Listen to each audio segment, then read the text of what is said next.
வணக்கம் மக்களே, வணக்கம். சற்று முன் கிடைத்திருக்கக்கூடிய ஒரு முக்கியமான தகவல் ஒன்றை பார்க்க போகிறோம் மக்களே. சற்று முன் திமுகவின் முக்கியமான எம்எல்ஏ மரணம் அடைந்திருக்கிறார். முதல்வர் ஸ்டாலின் பேரதிர்ச்சியில் உறைந்து போயிருக்கிறார். யார் அந்த திமுகவின் முக்கியமான எம்எல்ஏ?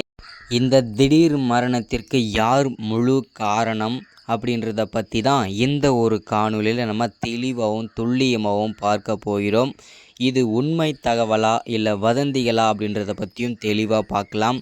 அது மட்டும் இல்லாமல் அதற்கு முன்பாக நமது அரசியல் நியூஸ் சேனலுக்கு நீங்கள் புதிய பார்வையாளராக இருந்தீங்க அப்படின்னா மறக்காமல் நமது அரசியல் நியூஸ் சேனலை சப்ஸ்கிரைப் பண்ண மறந்துடாதீங்க.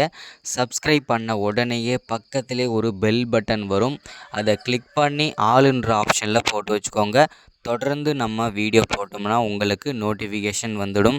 அதை பார்த்து தெரிஞ்சுக்கலாம் மக்களே.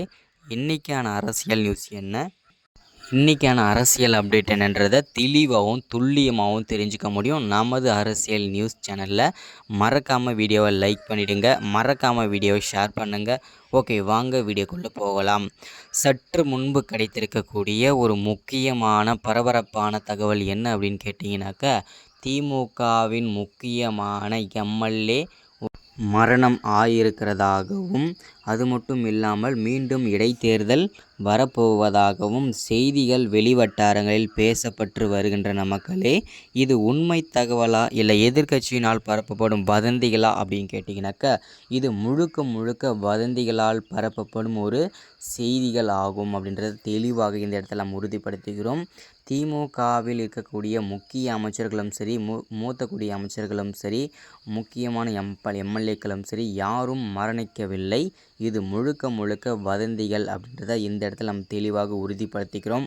அது மட்டும் இல்லாமல் இப்பொழுதுதான் மக்களவைத் தேர்தல் நடந்து முடிந்திருக்கிறது. இதில் திமுக தான் ஆட்சியை நடத்துகிறது. அது மட்டும் இல்லாமல் மீண்டும் மோடியே வந்திருக்கிறார். அது மட்டும் இல்லாமல் இன்னும் பல சுவாரஸ்யமான தகவல்லாம் நம்ம அரசியல் நியூஸ் சேனலில் தொடர்ந்து அப்டேட் பண்ணுறேன். இந்த மாதிரி அரசியல் அப்டேட்லாம் தொடர்ச்சியாக வேணும்னு நினச்சிங்கன்னா மறக்காமல் நமது அரசியல் நியூஸ் சேனலை சப்ஸ்கிரைப் பண்ணி வச்சுக்கோங்க. தொடர்ந்து நம்ம வீடியோ போட்டோம்னா உங்களுக்கு நோட்டிஃபிகேஷன் வந்துடும். அது மட்டும் இல்லாமல் அமலாக்கத்துறையிடமிருந்து ஒரு முக்கியமான தகவலும் கிடைத்திருக்கிறது. திமுகவில் இருக்கக்கூடிய முக்கிய அமைச்சர்களும் மூத்த அமைச்சர்களும் பல துறை அமைச்சர்கள் எங்களிடம் வசமாக சிக்குவார்கள் என்று எதிர்பார்க்கப்படுகிறார்கள். அதை நம்ம பொறுத்திருந்தான் பார்க்க வேண்டும் மக்களே, யார் யார் சிக்குகிறார்கள் என்று.